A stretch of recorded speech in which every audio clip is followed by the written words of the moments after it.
Yo voy a compartir pantalla. La presentación la has traducido de la mejor manera. No podía ser mejor.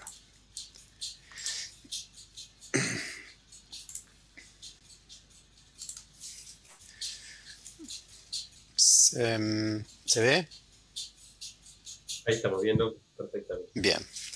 Em, Antes que nada, más allá de la traducción de Javier, la idea es, les pido disculpas de antemano, no van a ver nada tan desarrollado ni nada tan glorioso.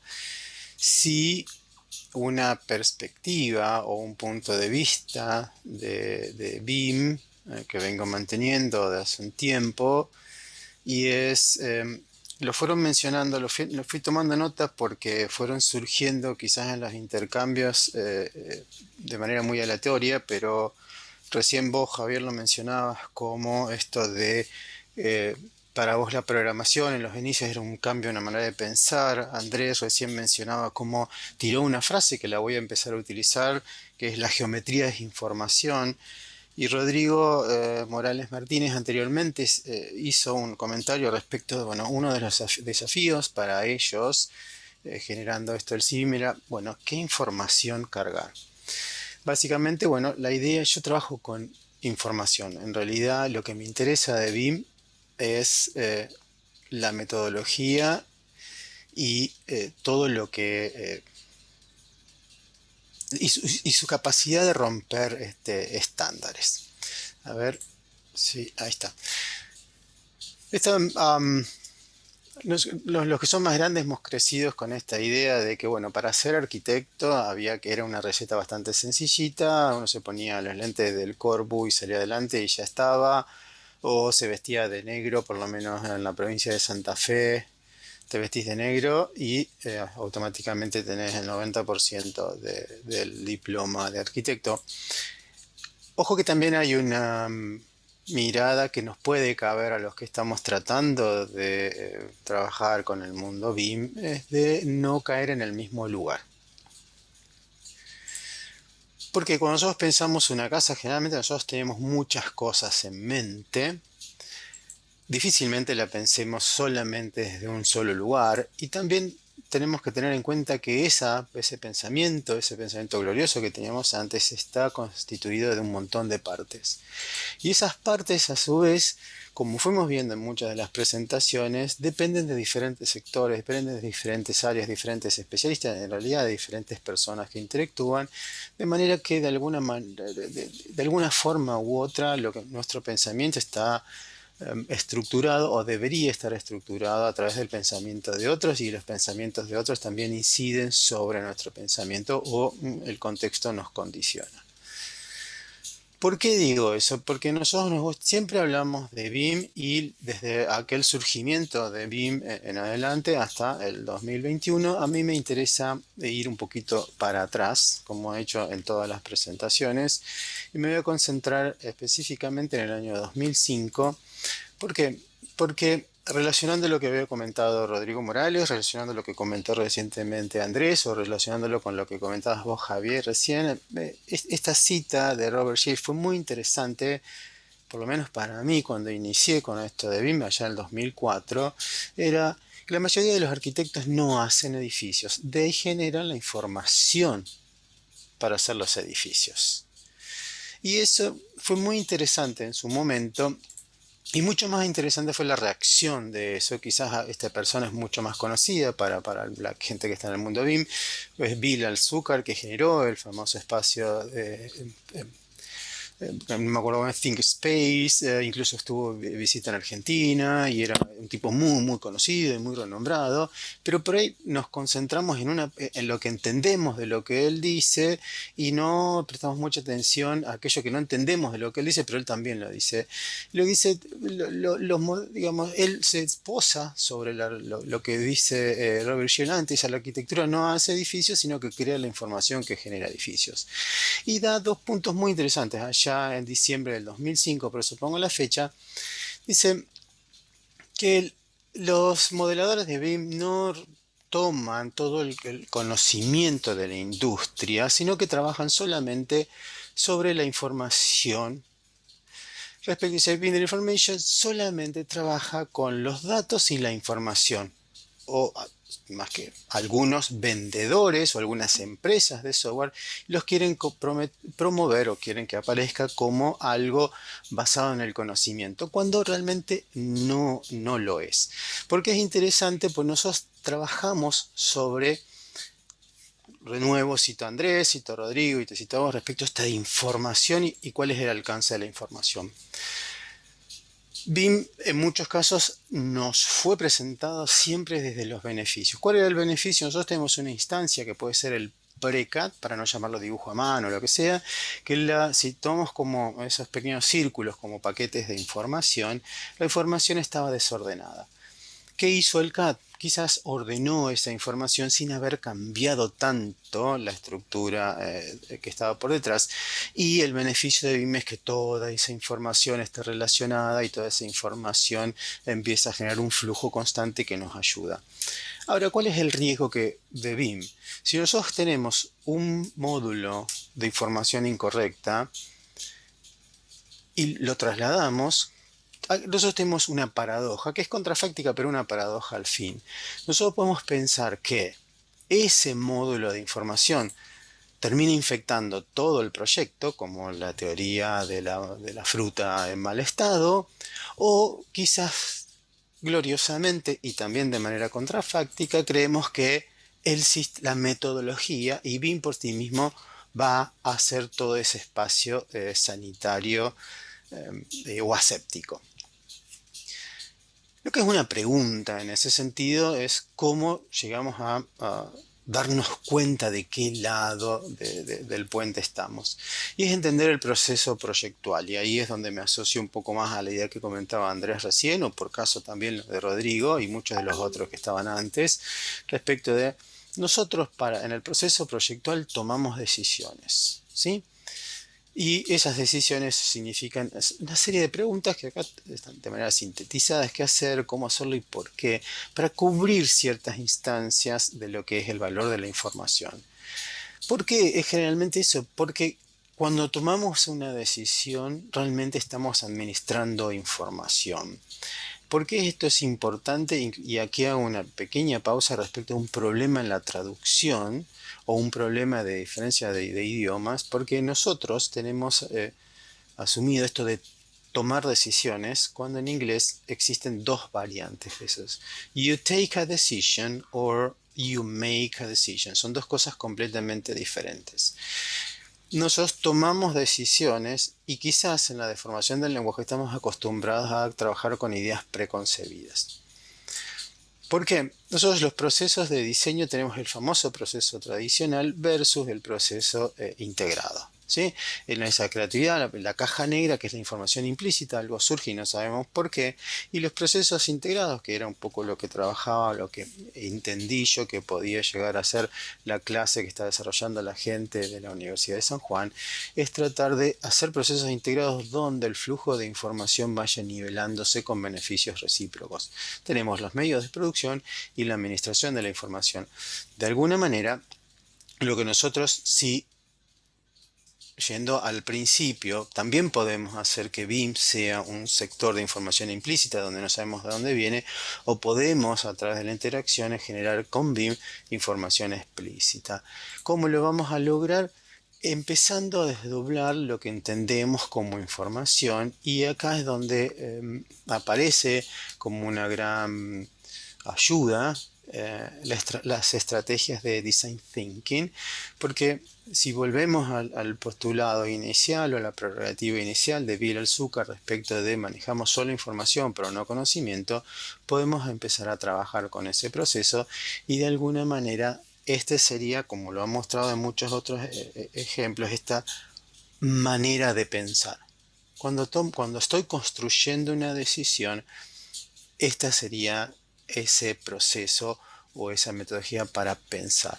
No solamente tener una idea, sino tensionarla y hacer el proceso de validación de esa idea, quizás interno, para que luego sea interno respecto de qué es un dato, qué es información, qué es conocimiento y qué es sabiduría, y no hacer participar solamente un dato, sino esa información procesada. ¿Por qué nos sirve eso?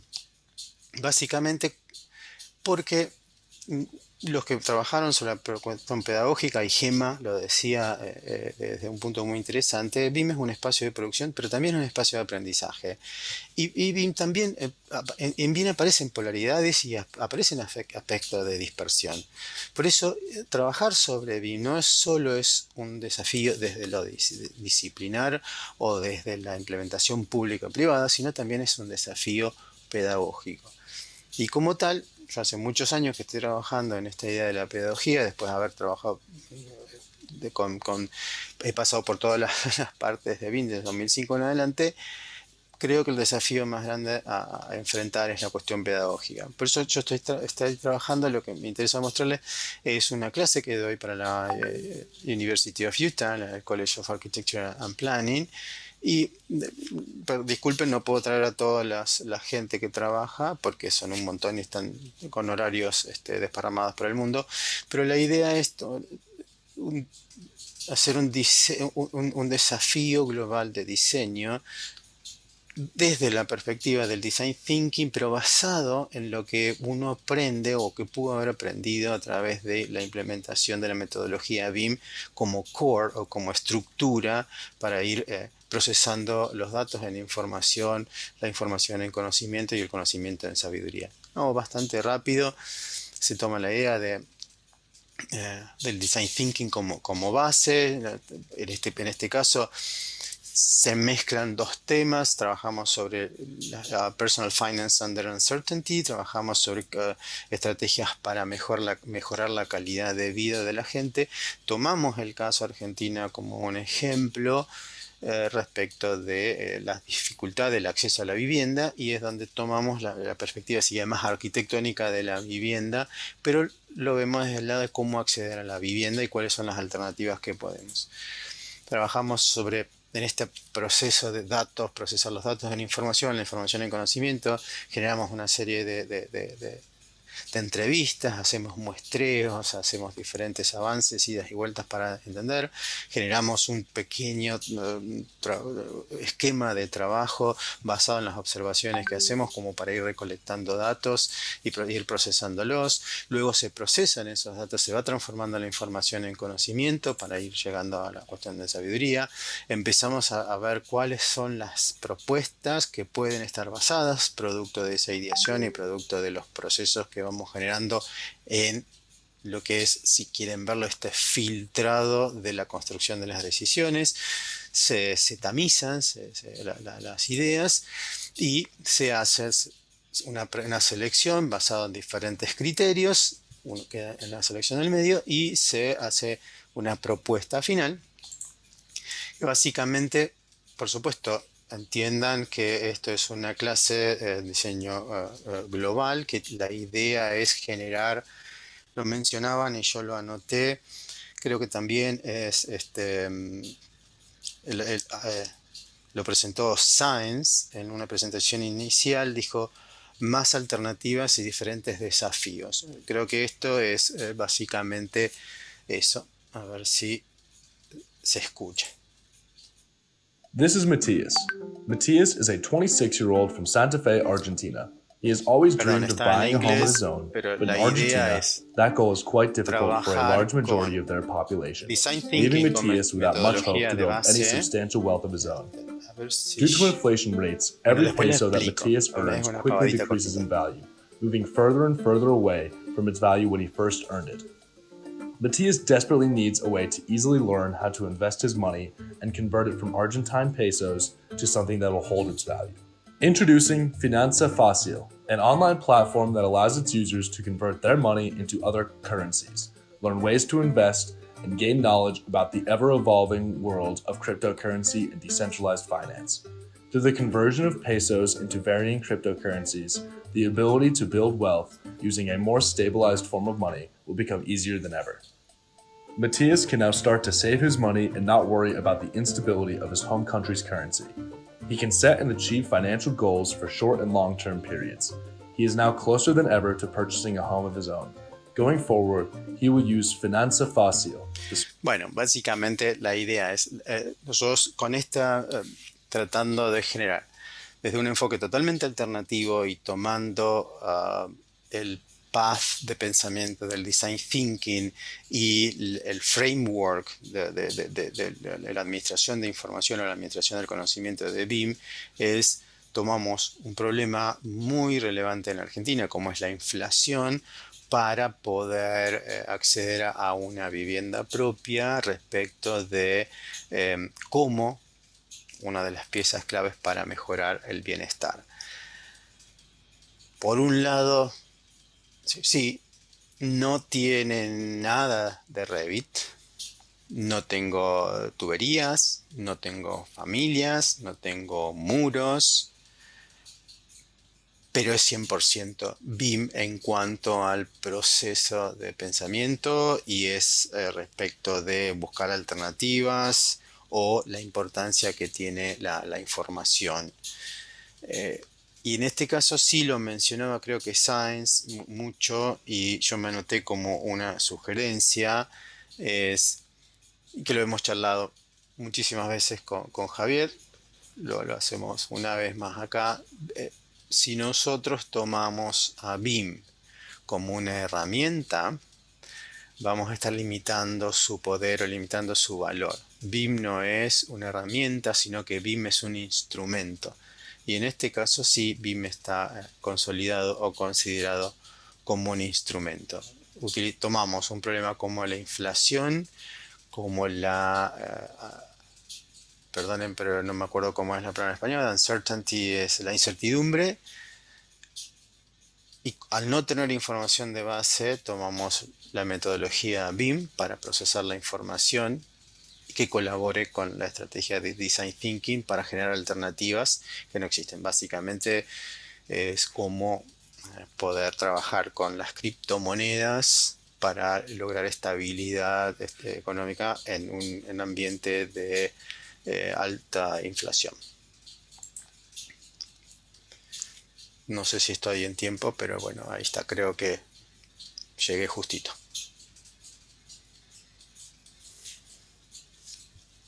Perfectamente el tiempo y como siempre, a mí por lo menos me dejas medio sin saber qué decirte, sin saber qué preguntarte, porque siempre nos mueven mucho las estructuras, cosa que se te agradece.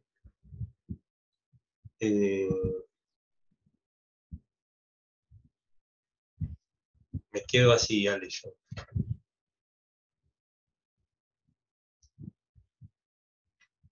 A ver si alguien... No, yo estaba muteado. A ver, entiendo que por eso cuando intercambiamos información antes, te decía, mira, esto no es hardcore de BIM o lo que están acostumbrados a verlo. Sabéis que yo por ahí no soy muy bueno en la presentación, pero como yo empecé con BIM hace bastante, he pasado por muchas cosas y estamos ahora sigo tratando de colonizar un espacio que todavía es un poco esquivo para implementar la metodología de BIM, que es la formación, la educación y el grado. Y estoy poniéndome en diferentes escenarios para entender diferentes componentes que puedan contribuir a un desembarco de BIM en los programas académicos de las facultades de arquitectura o de las facultades o de las escuelas que tengan vínculos con el diseño. Y a veces me parece que hay que tomar riesgos. Claramente lo que yo hago es de riesgo, es de borde, como para tratar de mostrar otra parte. La mayoría de los que estamos acá, la mayoría de los exponentes ha asumido riesgos. Este es un riesgo más. Y creo que es una mirada diferente. No sé si es una contribución. Algunos que están acá, no sé para qué me quedé hasta esta hora, pero mirar a alguien que hablaba sobre las criptomonedas. Y tienen razón.